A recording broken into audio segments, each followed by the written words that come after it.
ভাষাভাষী মানুষদের উপর অত্যাচার করে তাদেরকে রাতের অন্ধকারে আজকে বাংলাদেশে রিপোর্ট করার চেষ্টা করেছি। বাংলার মানুষকে হেনস্থা করেছে, বাংলার মানুষকে আজকে লাঞ্ছিত করেছে, বাংলার মানুষকে যারা আপনাকে অসভ্যভাবে ভাবে যারা নির্যাতন করেছে, বাংলার মানুষ বুকে ক্ষোভ নিয়ে আছে। আজকে এই বিজেপিকে আমরা জানান দিতে চাই, আপনারা বাংলার মানুষের ভোট কেটে আগামী দিনে বাংলার নির্বাচনে জয়ী করার স্বপ্ন আমাদের পূরণ হবে না।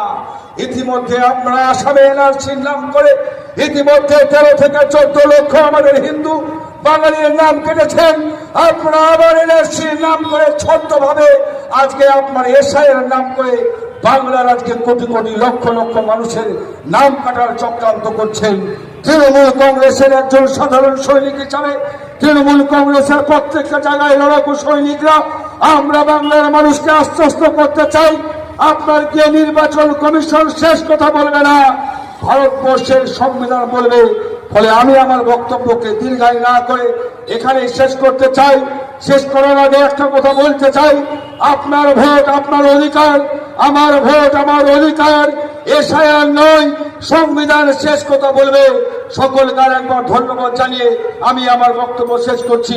বন্দে মাতরম। তৃণমূল কংগ্রেস জিন্দাবাদ, মমতা ব্যানার্জি জিন্দাবাদ, অভিষেক বন্দ্যোপাধ্যায় জিন্দাবাদ, লিগাল সেল জিন্দাবাদ।